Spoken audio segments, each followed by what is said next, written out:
ስለ ነብዩ መሐመድ ያነሳሽው ሐሳብ ለኔ እንደ ኦርቶዶክስ እምነት ተከታይ አልተመቸኝም። ምክንያቱም ጸብጫሪ ነገረኝነትም ስለሚሆን ማለት ነው። በራሱ ብቻው ትልቅ ሃይማኖት እንዳለን ስለማመን አትገቡም። ክርስቶስን ይዛችሁ የምስጢር ማህበራት ውስጥ ገብታችሁ ባለስልጣን መሆን አትችሉም። ሌላው ብሔር ላይ እንደተሰራው አሁን በኦሮሞ ብሔር አይ ክርስቲያን የሆንከው እኮ አማራ በጫነብህ ነው እንጂ ወይም ትግሬ በጫነብህ ነው እንጂ ወይም ከውጭ የመጡ ግብፃውያን በጫኑብህ ነው እንጂ ያንተ እውነተኛ እምነትህ ዋቄፍ ፈና ነው። ማኪያቬሊ እንደዛ ነው የጻፈው መጽሐፉን። መንፈስ ተገልጦ እያናገረው ነው ይሄን ነገር የጻፈው። ይሄ ታሪክ በኢትዮጵያውያን ይታወቃል። ስለዚህ ሃይማኖትሽን አትይዢ ሲለኝ ብልጦ እለዋለሁ ማለት ነው። ፈጣሪ ምን አደረገ? አንድ ሌባ መጥቶ ላፕቶፕ እንዲሰርቅ አደረገ። ወደ መንፈሳዊ ንባቡ፣ ወደ ጸሎቱ፣ ወደ ምኑ፣ ወደ ስግደቱ ይሄ ፕራክቲሱ አለ አይደል? ሃርድ ኮር ፕራክቲሱ ወደዛ ለማድላት ይከብደኝ ነበር። ለምን እንደሆነ ባላቅም መንገድ ይለቁልኝ ነበር ሲሄድ ራሱ።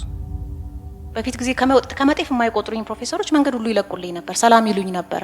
ከእግዚአብሔር ጋር ስንሆንና ከእግዚአብሔር ጋር ሳንሆን መዋተት ነው፣ እንዲሁ መሽከርከር ነው። አንዱን ቲዮሪ መጣ። በሀገርም ደረጃ አስቡት፣ እንዲሁ ስንሽከረከር። እሺ ንብረድ ኤርሚያስ እንዴት ነው የተገናኘ ነው? እኔ እውነቱን ለመናገር በመጻፋቸው ነው መጀመሪያ የማውቃቸው፣ እንደማንኛውም ሰው እንደማንኛውም የዚህ ዘመን ሰው ማለት ነው። የቀደምቶቹ ያውቋቸዋል፣ ያው እድሜ ባለጸጋም ስለሆኑ ሲያርፉም ወደ 86 ዓመታቸው ገደማ ነበር ይመስለኛልና እንዲህ ነው የሆነው። ምን ሆነ መሰላችሁ? ባህር ዳር ዩኒቨርሲቲ ተመረቅኩኝ። ስመረቅ የማልችለውን ነገር አሸከሙኝ። ወርቅ ሜዳሊያ ተሸለምኩ። ነጥቤ ትልቅ ስለነበረ ከዩኒቨርሲቲው ማለት ነውና አልኩኝ ማለት ነው። ምን ማለት ነው? ለኔ እንትን ጥያቄ ነው የሆነብኝ። የሆነ ስራ አለብሽ ነገር የተባልኩ ነው የመሰለኝ። ምክንያቱም በጣም እንደዚህ አካዳሚካሊ በጣም ቁጭ ብሎ የሚያነብሰው ምናምን አልነበርኩም። ኦፍ ኮርስ አንባቢ ነኝ፣ ግን ከኔ የበለጠ በጣም ብዙ ሃርድ ወርከርስ ነበሩ፣ በጣም የሚያጠኑ ልጆች ነበሩና ለኔ ኢዚ ነበር፣ በቀላሉ ነው የመጣው ያ ነገር። ስለዚህ የሆነ ስራ የተሰጠኝ ነው የመሰለኝ እንጂ የሆነ አርንዲት አይነት ነገር አልመጣብኝም። ከዛ የሰዎች ኤክስፔክቴሽንን በዛው መጠን ይጨምርና ትጨነቃላችሁ። በዛ ላይ በጣም ትንሽ ልጅ ነኝ፣ 19 ዓመት አካባቢ ነኝ በዛ ሰዓት። ስለዚህ እንግዲህ እኔ የሆነ የሞኝ አይምሮ አለኝ። እዚህ ጋር አቆመው እንግዲህ ለሀገራችሁ አደራ አለባችሁ ናንካሉኝ፣ በቃ አደራ አለብኝ ማለት ነው ብዬ ነው የማስበው እንጂ እንደው ንግግሩን ለመጨረስ ያህል ያ ሰውዬ እንደዛ እያለ ነው ብዬ አላስብም። አይ ቱክ ኢት ሲሪየስሊ። ከዛ ደግሞ ቤተክርስቲያን ወሰዱና ትልቅ መስቀል አንገታችን ላይ አድርገው ተመርቃቸዋል አሉን። እንግዲህ አገራችሁን አገልግሉ፣ ወገናችሁን አገልግሉ፣ ህዝባችሁን አገልግሉ፣ ቤተክርስቲያን አገልግሉ ተባለ። ኦኬ አይ ቱክ ኢት ሲሪየስሊ። ከዛ መንገድ እንግዲህ ያው 20 ዓመት ሲሆን ዩኒቨርሲቲ መምህር ሆንኩኝ። 20 ዓመት ልጅ ሆናችሁ ዩኒቨርሲቲ ማስተማር ከባድ ነው። በተለይ ደግሞ ትልልቅ ሰዎችንም ጭምር በኤክስቴንሽን ሳስተምር እየከበደኝ መጣ። እነሱ ጎበዝ መምህር ነሽ ነው የሚሉኝ። ለኔ ግን አምናት ፊት ማለት ካስተማርኩኝ በትክክል ነው ማስተማር ያለብኝ። ዝም ብዬ አነብንቤ የአንዱን ፈረንጅ ቲዮሪ መውጣት የለብኝም አይደል? ስለዚህ በዛ ሰዓት ባህር ዳር ጊዮርጊስ ቤተክርስቲያን የምታውቁት ከሆነ መሀል ከተማ ላይ ነው ያለው። አንድ ቀን ተነስቼ ሄድኩኝ እዛና ፈጣሪ ሆይ በየት በኩል እንደምሄድ አላቅም፣ ህዝብ አገልጊ ይላሉ፣ አገልግሉ ተብለናል። ያው ለሁላችንም የተሰጠ አደራ ነው። እንዴት እንደምናገለግለው አላቅም። የሀገሪቱን ችግር ፍቱ ይሉናል፣ እናንተ ናችሁ ባላደራ ይሉናል። እንዴት እንደሆነ አላቅም፣ እባክህ መንገዱን አሳየኝ፣ እንዴት ነው ኢትዮጵያ ለጠቅማት የምችለው ብዬ የጸለይኩትንም ጸሎት በደንብ አስታውሰዋለሁም። በጣም ከልቤም ስጸልይ ኢሚዲየትሊ ነው መልስ የማገኘው ብዙ ጊዜ። እና ከዛ እንደወጣው ታዬ ሞላ ስቴሽነሪ የሚባል አለ የመጽሐፍት መደብር። በመሀላቸው ያለው ርቀት እንደዚህ አደባባዩን ተሻግሮ የማለፍ ብቻ ነው። አልፌ ሄድኩኝ። ምን ፍለጋ እንደሄድኩ ራሱ አላቅም። ጓደኛዬ ነበረች አይ ቲንክ መሰለኝ፣ አብረን ሄድን። ልክ እንዲህ ሳይ ኢትዮጵያዊው በማንነቱ ፍለጋ ይላል። ማንነቱ ፍለጋ ላይ ነበርኩኝ ቅድም ማለት ነው። ስጠኝ ያልኩት ገባኝ። ወዲያው ነው የተግባባ ነው። እኔና ፈጣሪ የዛ ሰዓት ወዲያው ነው የተግባባ ነው። ፍለጋ ላይ ስለነበርኩ ማለት ነው። ገባሁና በአንድ ሌሊት አንብቤ ጨርሼ በሚቀጥለው ቀን ሄድኩኝ። ሌላ መጽሐፍ አለ የሳቸው ቅድም ትላንት ያየው ይመስለኛል አልኩት። ወዲያው እዛው ጋር ኢትዮጵያ የዓለሙ መፋረጃ የሚለውን ደግሞ አሳየኝ፣ ስጠኝ ያልኩት። እሱንም ሄድኩኝ። በ2 ቀን ነው በ3 ቀን ውስጥ ነው የጨረስኩት፣ በጣም ከመጓጓቴ የተነሳ ማለት ነው። ስለዚህ በዛ ሰዓት ላይ የሆነ የተሰጠኝ መልስ አድርጌ ስለወሰድኩት በጣም የሳቸው መጽሐፍ አነብና ለሰዎች ሪኮመንድ አደረገው ነበር። ግን ለሰዎች ሪኮመንድ በማድረግበት ሰዓት ደግሞ ብዙ ጊዜ ሰዎች የኔን ያህል ጉጉት አያሳዩኝም ነበርና እንደዛው እየገረመኝ 5 መጽሐፍ ሰጥቻለሁ። በጀማሪ መምህር ደሞዝ 5 ሰዎች ያን መጽሐፍ ሰጥቻቸዋለሁ እየገዛው ማለት ነው። አንብበው ግን መልስ አልመለሱልኝም። ከዛ ያው አሜሪካ ሄድኩኝ። ተመልሶ መጣ በዩቶፒያ በኩል መጀመሪያ እሳቸው ጠቅሰውት ነው ያየሁት። ኦፍ ኮርስ ከፕሪስተር ጃን ጋር በተያያዘ የጠቀሱ ሌሎች ኢትዮጵያውያን አሉ። ዩቶፒያ የሚለውን ቃል ግን ከኢትዮጵያ ጋር ይያያዛል ብለው የጠቀሱት እሳቸው ናቸው። ዩቶፒያን ሊትሬቸርስ የሚባለው መኖሩን ግን እኔ አላቅም፣ የነገረኝም የለም። እሳቸውም እኔ ስነግራቸው ነው ያወቁት ይሄን ነገር በኋላ ላይ። በዛ መልክ ነው እንግዲህ ትልቅ ተጽዕኖ ያሳድሩብኝ። ያቺ ቃሏን ነው ግን ይሄ እስኪገባኝ ድረስ ረጅም ጊዜ ወስዶብኛል። በመሀል ከንቡረት ጋር ሁልጊዜ እንገናኛለን ማለት አይደለም። አልፎ አልፎ ጥያቄ ሲኖረኝ ኢሜል አረግላቸው ነበረ፣ ሌላ ስቴት ስለነበሩ። በአካል ደግሞ ወደ 2-3 ጊዜ ተገናኝተናል ቤታቸው ሄጄ ማለት ነውና ይሄን ይመስላል የእሳቸው ተጽዕኖ። የምጠይቃቸውን ጥያቄዎች ሲመልሱልኝ የሚሰጡኝ መልስ ሁልጊዜ ደስ የሚል ስለሆነ አረሳቸውም። እያንዳንዷን ቃላት የሚናገሯቸውን ነገር አረሳቸውም። ለምሳሌ በኢትዮጵያዊነት ጉዳይ ትልቁ ችግር አሉኝ አንድ ጊዜ በስልክ ስናወራ ነው፣ እየተሞዳሞዱ እኮ ነው ችግር የሚፈጥሩት አሉ። ኢትዮጵያዊነት አይሞዳሞዱበትም አሉኝ። ማለትም አሉኝ። ደንግጬ ስለንትንፋሽ ቀጥ አለ። አንደኛ ማሞዳሞድ የሚለውን ቃል ከሳቸው አልጠበቅኩም። እሳቸው ያው በዚህ ዘመን አገላለጽ ለሷ በሚገባት መልክ ልንገራት ብለው ነው። ማለትም አሉኝ ኮምፕሮማይዝ አይደረግም፣ አይሸራረፍም። የሆነ አስፔክቱ ላይ እንደራደር የሆነውን ግን ይዛለው አይባልም። ሙሉውን ነው መያዝ የሚያስፈልገው። እሳቸው 7ቱ ኪዳናት የሚሉት አለ ከአዳምና ሔዋን ቃል ኪዳን ጀምሮ እስከ ክርስቶስ ድረስ የሚደርሰውን ማለት ነው። ሙሉውን መያዝ ነው የሚያስፈልገው እንጂ ቆይ 2ቱን እንያዘውና 3ቱ ላይ እንደራደር ምናምን ተብሎ ለድርድር የሚቀርብ አይደለም። እንዲህ አይነት ነገሮችን ስለሚናገሩ በቀላሉ ጆሮዬን እሰጣቸው ነበር፣ ልቤን የሚገዙት ነበረ። የፀሐይ ከተማ ላይ እንግዲህ በደንብ ካነበባችሁት እዛ ጋር ሃይማኖትና ባዕድ አምልኮን ለመለየት ነው ይሄ ሁሉ ጥረት። ሃይማኖት የሚመስሉን ባዕድ አምልኮዎች አሉ። መገለጫቸው እንደዚህ መጋደል ነው። አሁን አንቺ እንዳልሽው ሰው መርዝ ማጠጣት ምናምን ተገቢ የሆኑ ሃይማኖታዊ ቅጣቶች አሉ። ግን ደግሞ እኔ ሃይማኖትን በጣም እንደዚህ መጋደልን ያመጣ ነው ብለው የሚናገሩት ሰዎች የማን ተከታይ ናቸው ራሳቸው ብዬ ሳይ የሌላ ሃይማኖተኛ ተከታይ ናቸው። የፀሐይ አምላክ አምልኮ ሊሆን ይችላል፣ ቅድም እንዳልኳችሁ ዜውስ ሊሆን ይችላል፣ አርጤምስ ሊሆን ይችላል። ኒውትራል የሆነ ሰው የለም። እንዳልኳችሁ እኔ ያው ስትማሩ መቼም ሞደርን ኤጁኬሽን ነው፣ በዛ ላይ አድቫንስድ ነው፣ ማስተርስ ነው፣ ፒኤችዲ ነው። ያንን ነገር በመማርበት ጊዜ ላይ ሳይንቲፊክ የሆነ ነገር ነው እንድንጽፍ የሚፈልጉት። ሃይማኖት እንድንቀላቅል አይፈልጉም። ስላሳመንኳቸው ብቻ ነው የተቀበሉኝ። ወደዚህም ወደዛም ሊሉ በማይችሉበት መልኩ ነው ያሳመንኳቸው። ያውም የራሳቸውን ፊሎሶፊ ተጠቅሜ ማለት ነው። ዱዋሊዝምንና ተዋህዶን ነው ኮምፔር ያረኩላቸው። እዛው ጋር ሞተ ነገሩ ማለት ነው። ምንም ማለት አልቻሉም። ከዛ በኋላ የነሱ ዱዋሊስቲክ ቲንኪንግ አለና እነዚህ እነ ክሩሴድ ውስጥ የነበሩት እነ ናይትስ ቴምፕላርስ እነሱ በሙሉ ታሪካቸው ተጽፏል የፀሐይ ከተማ ላይ። ክርስቲያኖች አልነበሩም። ክርስቲያን ያፋጃሉ እንጂ ክርስቲያኖች አልነበሩም። የፀሐይ አምልኮ ውስጥ የነበሩትም ያ ማምለክ መብታቸው ነው። ኦፍ ኮርስ ግን ቲዮሪ ያለው አብሮ የነገርኳችሁ እኮ ቅድም እኮ እዚህ ጋር መስቀል ያሰረውንም ሰው ሳይቀር ነው እኮ አምላክህ ክርስትና አይደለም የጨረቃ አምላክ ነው የፀሐይ አምላክ ነው እየተባለ ያለው ሰሜን ኢትዮጵያ ላይ በትግራይም በአማራም ብሔር ውስጥ እና ፀሐይ ማምለክ መብቱ ነው፣ ሰይጣን ማምለክ መብቱ ነው፣ እንጨት ማምለክ መብቱ ነው ምናምን እንላለን። አዎ መብቱ ነው። ለዛ ብለን አንገለውም። ከሱ ቲዮሪዎች ግን መጠበቅ አለብን። ምክንያቱም የጤነኛ ቲዮሪ አይመጣም፣ መጥቶ አያውቅም። ያንን ነው ለማሳየት የሚሞክረው መጽሐፌ። ክርስትና ተብሎ በሌሎች እምነቶች ላይ ጥፋትን ያወጀ ከሆነ አት ዘ ኮር ያሉት ሰዎች አፊሊዬሽናቸው ሁሉ ጊዜ ከሌላ ጋር ነው፣ ሌላ ተልእኮ ያላቸው ናቸው። ምክንያቱም ከክርስትና ውስጥ ይሄ አይወጣም። ይሄንን ነው አሁን መጨረሻ ላይ እርግጠኛ የሆንኩት።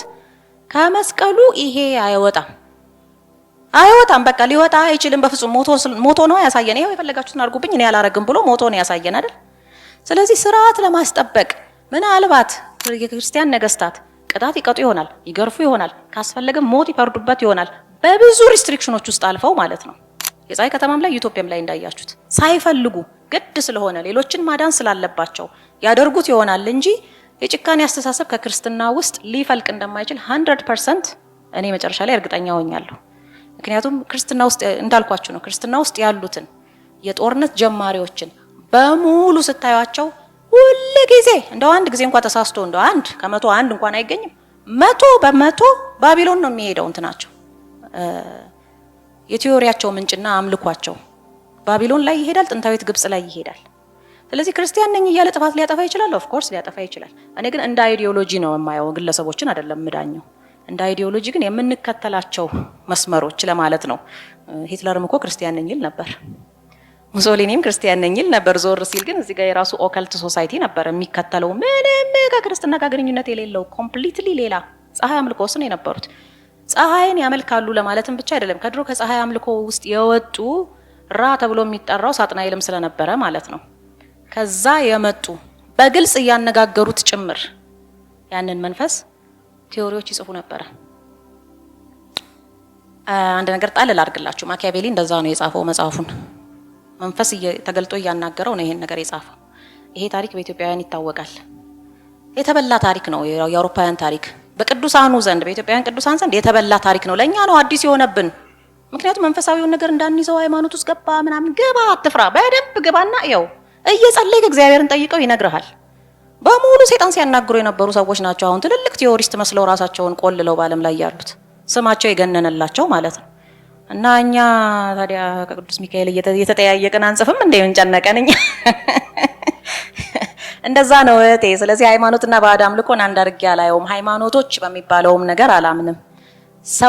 ሰውን ማክበር፣ ለሰው እድል መስጠት፣ ሰውየው እግዚአብሔር የወሰነለትን እድሜ ጨርሶ በሰላም እስኪሄድ ድረስ መታገስ፣ በሰላም እንዲተዳደር ማድረግ፣ በዚህ አምናለሁ። በሰው ክብር አምናለሁ። ሃይማኖቶች በሚባለው ክብር ግን እኔ ግራ ነው የሚገባኝ። የለም እኮ እንደዚህ አይነት ነገር 3000 ዓመት አሁን እኔ ከአክሱም ጀምሮ እንኳን ባለው በነግራችሁ ሃይማኖቶች የሚባል ነገር የለም። ምክንያቱም እነዚህ ወስጋ ብትሄዱ ክርስቲያን ናት፣ የለም አትችሉም፣ በቃ አትገቡም፣ እዛ ውስጥ አትገቡም። ክርስቶስን ይዛችሁ የምስጢር ማህበራት ውስጥ ገብታችሁ ባለስልጣን መሆን አትችሉም። የሆነ ቦታ ክዳችሁ ነው የምትገቡት። ስለዚህ ሃይማኖትሽን አትይዢ ሲለኝ ብልጦ እለዋለሁ ማለት ነው። እንደዛ ነው። እዚህ ጋር ከይተያዘ ስለሚሆን በደንብ እንዳውቀው ምንድነው አሁን እንደምትዩ ኢትዮጵያ ውስጥ ፀሐይን የሚያመልኩ ጨረቃን የሚያመልኩ አሉ። ለምንድነው እንደዚህ ምልሽ መሰለሽ? አሁን የሰው ልጅ ፈጣሪውን ፍለጋ በብዙ መንገድ ተጉዟል፣ ጥርጥር የለውም። ልክ አብርሃም እንዳደረገው በኋላ ተወሰነ፣ በአንድ አምላክ ማመን ተጀመረ። ከዚያ በኋላ አሁን ዜውስ አሪስ የሚባሉት የጦርነት አምላክ አመልክቶች ሁሉ አምላክ የሚባሉት ኢትዮጵያ ዜውስ ለእረፍት የሚፈልጋት ነበረ ተብሎ እስኪነገር ድረስ አሁን እኔ እንኳንስ ኢትዮጵያ በውጭ ሀገር ራሱ ይመለካል ብዬ አላምን ነበር። በእርግጥ ምንድነው መገለጫ? ለምሳሌ ለምንድነው የአምልኮ ስፍራዎች ወደ ተራራ የሚመረጡት? ተራራ የከፍታ ተራራ የሞገስ ስለሚባል አንድ ሰው ወንዝ ዳር ወርዶ የአምልኮ ስርዓት ቢፈጽም ባህላዊው እኔ ባዕዳለንም በነገራችን ላይ ባዕድ አምልኮ ማለት የራስ ያልሆነን ማለት ስለሆነ ጋሽ ጸጋዬ ገብረመድህን ኢልማ አባገዳ ስለተባለ ሰው ሲናገር በክርስትናም ሆነ በእስልምና ወይም እሱ መጤ በሚላቸው በየትኛውም ሃይማኖት ሳይገባ የኖረ ሰው ነው እያለ ይገልጸዋል። ማለት ባህላዊ ሃይማኖት መጽሐፍ አይገልጡም፣ የአምልኮ ስፍራ የላቸውም፣ ግን ባህላዊ የሆነውን ነገር የሚከተሉ ማለት ነው። ባህላዊ ሃይማኖት የሚባሉት አንዳንዴ ባዕድ ተብለው ይጠራሉ። እና አሁን ይሄ ፀሐይን የማምለክ ፀሐይን እንደ መገለጫ የፈጣሪ መኖር መገለጫ የማድረግ ነገር ነው ወይስ በትክክልም አሉ? አሁን ቅድም ሰሜኑ ክፍል ስቲ ለኔ አዲስ መረጃ ሆኖብኝ ነው አለ። አይ ሁለቱ የተለያዩ ናቸው። መጀመሪያ ላይ ያነሳው ጥያቄ ኢትዮጵያ ውስጥ በርግጥ ፀሐይ ተመልኮ ነበር ወይ? ፀሐይን እንደ አምልኮት መገለጫ ነው ወይስ ፀሐይዋን ራሷ ማምለክ ነው የሚለው የፀሐይ አምልኮ ኖሮ ሊሆን ይችላል። ምክንያቱም ክብረ ነገስት ላይ ስናየው እንደዛ የሚል ነገር አለ። አይ ድሮ ከንግስተ ሳባ በፊት ስለዚህ እሷም ትላለች እንግዲህ ክብረ ነገስቱ ላይ የተሻለ የሚባለው ፀሐይን የሚያመልክ ነው ያለው እኛ ሀገር ላይ። ነገር ግን ጥበብን ማወቅ ፈልጋለሁ ብላ ፈትና ማያስኬዱ ነገሮች በውስጡ አሉት። የተወሰነ አምላክን የማወቅ ነገር እንዳላት ያስታውቃል። ለዛም ነው ሮንግ የሆኑትን ነገሮች ታውቃለች፣ ራይት የሆነውን ነገር ለማጽናት ነው ሄደችው ማለት ነው። ያ ነገር አለ። ቅድም እንዳልከው አባ ተስፋ ስላሴ ሞገስ የሚሉት በፀሐይ መመሰል ስላሴን በፀሐይ የመመሰል ነገር አለ ነው። ከኖረ እንግዲህ አሁን አምልኮ የሚባል ነገር በስነ ፍጥረት ውስጥ ከኖረ መጀመሪያ የተመለከው እግዚአብሔር ነው አይደል? ከዛ በኋላ ነው ሰይጣን የሚመለከው። ምክንያቱም እሱ ከወደቀ በኋላ ነው የራሱን ኤምፓየር ስታብሊሽ ማድረግ የቻለው እና የእግዚአብሔር የሆኑ ነገሮችን እየበረዘ ይሄዳል። እኛ በፀሐይ መስለነው ከሆነ እሱ ደግሞ እኔንም መስሉኝ ይላል ማለት ነው በቀላሉ። እና እንደዛ የተቀላቀሉ ነገሮች አሉት። ወደዚህ አሁን ወዳለው ነገር ስንመጣ ግን ከብሔር ጋር በተያያዘ ነው።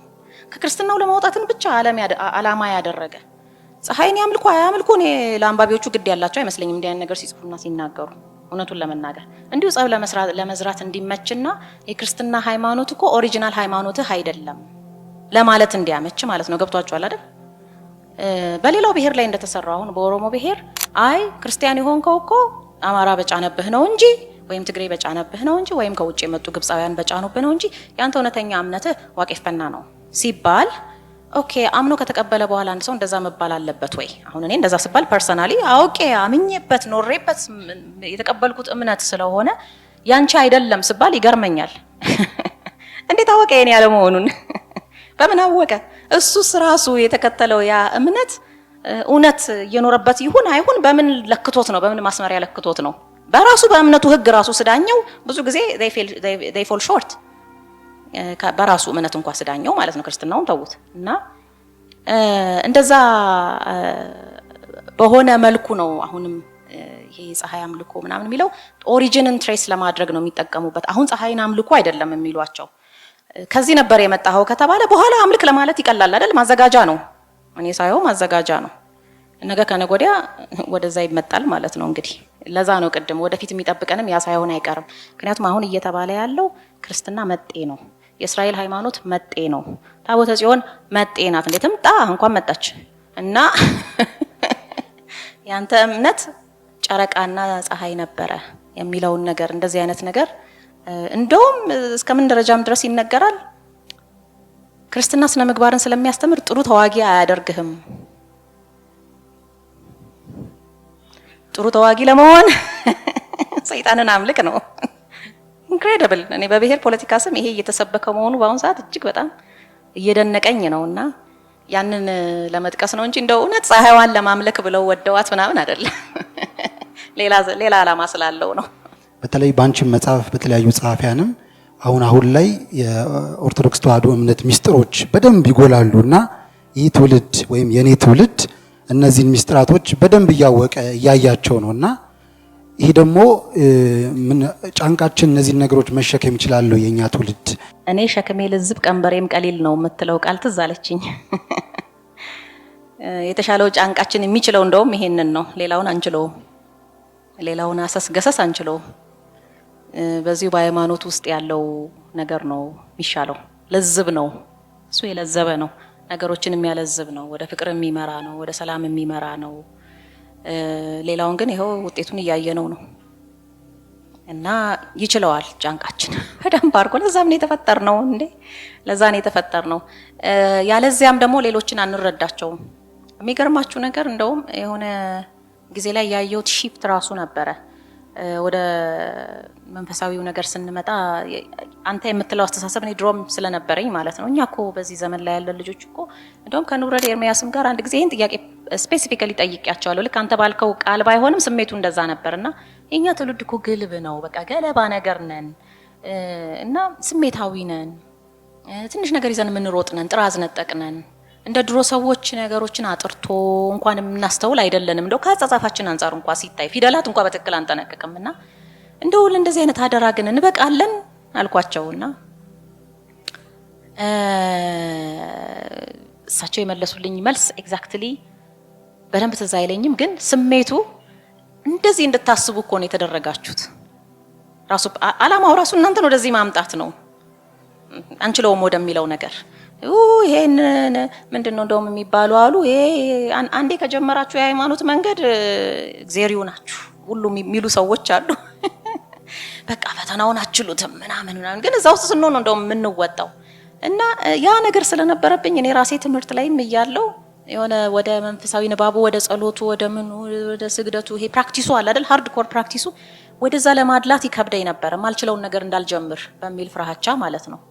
እና ምንድነው እሱ የሆንኩት ጊዜውን አረዘምኩት። እዚህ ግንዛቤዎቼ ቶሎ ሊመጡልኝ ይችሉ የነበረውን ነገር ይባስ አርዝሜው እንዲሁ ስዋትት አንዱን ፔፐር ሳነሳ አንዱን ፔፐር ስጥል አንዱን ቲዮሪ ሳነሳ አንዱን ቲዮሪ ስጥል ለግራጁዌት ስተዲ ማለት ነው ለዲዘርቴሽን የራሱ እና 2-3 አመት ፈጀውኝ ዝም ብዬ ስዋትት። ከዛ እንደው ፈጣሪ ምን አደረገ? አንድ ሌባ መጥቶ ላፕቶፔን እንዲሰርቅ አደረገ። እንደዛ ብዬ ነው ማምነው። እዛ ላይ ሴቭ ያረኩት ቲዮሪ ብዛቱ ስለ ናሽናል አይደንቲቲ ለማጥናት በዩቶፒያ በኩል አይደለም የሄድኩት። መጀመሪያ ሳስብ የነበረው ሶሻል ኮግኒቲቭ ቲዮሪ፣ ሰልፍ አይደንቲቲ ቲዮሪ፣ ምናምን ቲዮሪ ማአት 6 ወር ሙሉ ሰበስብና ሳነብ ቆየውና ላፕቶፔ ሲሰረቅ ቁጭ አልኩ ማለት ነው። ከዛ በሆነ ጊዜ ህመም ነገር ጀርባዬን ስለተሰማኝ ወደ ጸሎቱ መጣሁኝ። እኔ ለስራዬ ብዬም አልነበረም። ወደ ጸሎቱ ስመጣ ግን የሚገርማችሁ ነገር ይሄ ተከፈተ። የሆነ ነገር ገለል አለ። ከዛ ፕሮፖዛሌን ጻፍኩኝ። 1-3 ወር ጠፋውባቸው። አማካሪዬም አላየችኝም። ወደ ክላስ ጨርሻለሁ ብቅ አልልም። ቢበዛ ላይብረሪ በሄድ ነው። ፕሮፖዛሌን ልክ ጽፌ ጨርሼ ስሄድ ያየሁት ነገር ነው ያስደነገጠኝ። ለምን እንደሆነ ባላቅም መንገድ ይለቁልኝ ነበር ሲሄድ ራሱ። በፊት ጊዜ ከመጤፍ የማይቆጥሩኝ ፕሮፌሰሮች መንገድ ሁሉ ይለቁልኝ ነበር፣ ሰላም ይሉኝ ነበር። ምንድነው የተለወጠው እስከምል ድረስ ገጼ ራሱ ተለውጦ ነበር የሚገርማችሁ። እና ከዛ አድቫይዘሪ ጋር ገባው። ነገሮች ስሙዝሊ በፊት ጥያቄ ያበዙብኛል ምናምን እጣላ ነበር ውይይት ራሱ ከነሱ ጋር። አሁን ነገሮች በጣም ስሙዝሊ እና ትሪትመንታቸው በጣም በቃ አይቼ ማላቀው ክብር ማየት ጀመርኩኝ። ለምንድን ነው እኔ ጋር ምንድነው የነበረው በዛ ሰዓት? የጻፍኩትም ነገር በጣም ከባድ ነው። ማይሞግቱት ነገር ነው የሆነባቸው። እና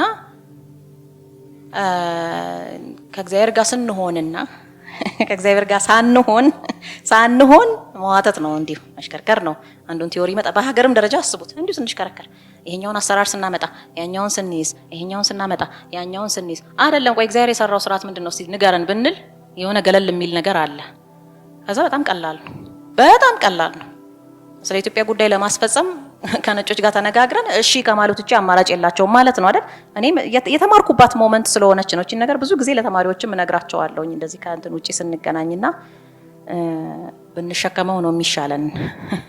ምክንያቱም እሱ ነው የሚሸከመን መጨረሻ ላይ። ገጽ 32 ላይ ስለ ሃይማኖት ስለ ነብዩ መሐመድ ያነሳሽው ሐሳብ ለኔ እንደ ኦርቶዶክስ እምነት ተከታይ አልተመቸኝም። ምክንያቱም ጸብጫሪ ነገረኝነትም ስለሚሆን ማለት ነው። በራሱ ብቻው ትልቅ ሃይማኖት እንዳለን ስለማመን እሱ ሁለተኛው ነገር ነው። እሱን ለመመለስ ስለ ነብዩ መሐመድ ያለውን ክፍል የጻፈው ራሱ ቶማሶ ካምፓኔላ ነው። እና ኢትዮጵያውያን ወይንም የሶላሪያንስ ነው የሚላቸው እሱ የፀሐይ ከተማ ነዋሪዎች እንዴት ስዕሎችን እንደሚስሉ ሲገልጽ የገለጸበት ቦታ ነው። በከፍተኛ እንትን የሚያዩዋቸው ኢየሱስ ክርስቶስና 12ቱን ደቀ መዛሙርት ነው ይላል። እነሱን ከላይ ይስላሉ ይላል። ለማስተማሪያነት ማለት ነው፣ ቤተ መቅደስ ውስጥ ማለቱ አይደለም። ያንን ከላይ ይስላሉ። ከዛ ሌሎች ሕግ አውጪዎችን ነብዩ ሙሴን ይልና ከዛ ሌሎችንም ይጨማምራል። የራሱን ያው የግሪኩንም የሮም ጀግኖችንም እና አሌክሳንደርን እና የግሪክ ነው አሌክሳንደር፣ የሮም ነገስታትና ሃኒባል እና ማን እነዚህን ሁሉ ይዘረዝርና ከዛ ነብዩ መሐመድንም ስለውታል ይላል። ምንም እንኳ እምነቱን ባይቀበሉትም እነዛ ህግጋት የእስልምናን ህግጋት ማለት ነው ባይቀበሏቸውም ግን እሱንም ስለውታል መጨረሻ ላይ ይላል። በዛ መልክ ተነስቷል። ስተረጉም ደግሞ መቼም እንትን ማለት አልችልም አይደል? አብሬ ነው ሁሉ ነገር መተነትነው። ፕሬስተር ጆን ያው ራሱ ስለ ፕሬስተር ጆን አውሮፓ ላይ መንሸራሸር የጀመረበት ሐሳቡ ራሱ 1169 ወይም 67 አካባቢ ብቻ በ12ኛው መቶ ክፍለ ዘመን የምንለው ላይ ስለሆነ በዛ ሰዓት ደግሞ በጣም ገኖ ይነገር የነበረው ዜና የዛጉዌ ነገስታት ዜና ስለነበረ የነ ቅዱስ ላሊበላ፣ የነ ቅዱስ ናኩቶ ለአብ፣ የነ ንጉስ ሃርቤ፣ የነ አጼ ገብረ መስቀል የነሱ ታሪክ ነበር በጣም የሚነገረው። ስለዚህ እነሱን ነው ለማመልከት የተጠቀሙት። ምክንያቱም ፕሬስተር ጆን የሚለውን በነገራችን ላይ አንዱ ወንጌላዊ ዮሐንስን ራሱ ከኢትዮጵያ ጋር የማያያዝ ነገር አለ። ዮሐንስ ባደራ እመቤታችንን ተቀበለ፣ ኢትዮጵያውያንም ባደራ እመቤታችንን ተቀብለዋል አይደል? ስለዚህ ላንድ ኦፍ ጆን አይነት አድርጎ የማየት ነገር አለ አንደኛ። ሁለተኛ ነገር የባህታውያን ኑሮ በጣም ሄርሜቲክ አስኬቲክ የሚባለው ከባድ የሆነው ኑሮ የሚመሳሰለው ከመጥምቁ ዮሐንስ ጋር ነው። ያን አይነት አኗኗሪ ኑሮ የነበሩት ኢትዮጵያውያን ናቸው። ከመልከ ጼዴቅ ጀምሮ የነበረውን ትራዲሽን ማለት ነው። ሌሎች የሉም ማለት አይደለም፣ ግን እንደ መገለጫ ልክ ቅድም አሁን እንኳን ቡና ሆኗል። ቡና የኢትዮጵያ መገለጫ ብለን ልናስብ እንደምንችለው ሌላም ደግሞ እንደጠቀስኩላችሁ በበጎ ሳይድ ድንግልና የኢትዮጵያውያን በጣም ትኩረት የሚሰጡት ነገር እንደሆነው ሁሉ ይሄ የብህትውና ህይወትንም በጣም አጠንክረው የሚይዙት ኢትዮጵያውያን እንደሆኑ ያው ግብፃውያንም ያውቁታል፣ የግሪክ ኦርቶዶክሶችም ያውቁታል፣ ጠንከር አድርገው ይይዙታልና በዛ የተነሳ ኢትዮጵያውያንን በመጥምቆ ዮሐንስ የኢትዮጵያውያንን የክርስትና ህይወታቸውን በመጥምቆ ዮሐንስ የመመሰል ነገር ጾም ስለሚያበዙ ከሰው መለየት ስለሚወዱ ያ ነገር አለ። ከዛ ነገስታቱን አንድ የወል ስም ሰጧቸው ማለት ነው። ጆን አሏቸው። በቃ የዮሐንስ ወልደ ነጎድጓድን ቅዳሴ የኢትዮጵያ ቅዳሴ ነው የሚሉት ግብጾች። ከዮሐንስ ወልደ ነጎድጓድ ጋር የተያያዙ ትራዲሽኖችን፣ ትውፊቶችን፣ የክርስትና ትውፊቶችን በብዛት ከኢትዮጵያ ጋር ያያይዟቸዋል ሌሎቹ ማለት ነው። እኔ ሌሎቹ ሲወያዩ ፎረማቸው ላይ ሲሄድ ነበር በጣም ገረም የነበረው። እኛ እንኳን ስለራሳችን ማንላቸውን ነገሮች እነሱ ይሏቸዋል። አንዳንድ የሚገርሙ ነገሮችን እንደ ሳይድ ኖት ነገር ባይ ዘ ዌይ ብለው የሚጠቅሷቸው ነገሮች በጣም የሚያስደነግጡ ነገሮች ሆነው አገኛቸዋለሁ። ማናቃቸው ነገሮች እነሱ የሚያውቋቸው አሉ፣ እኛ ደግሞ በደንብ የምናውቃቸው እነሱ ማያውቋቸው እንዳሉት ሁሉ ማለት ነውና ፕሬስተር ጆን የኢትዮጵያውያንን የክርስትና ሲቪላይዜሽን በምን አይነት መንፈስ ባላቸው ሰዎች እንደሚመራ ለማሳየት የተጠቀሙበት ታይትል ነው። ቀላል ታይትል ማለት ነው።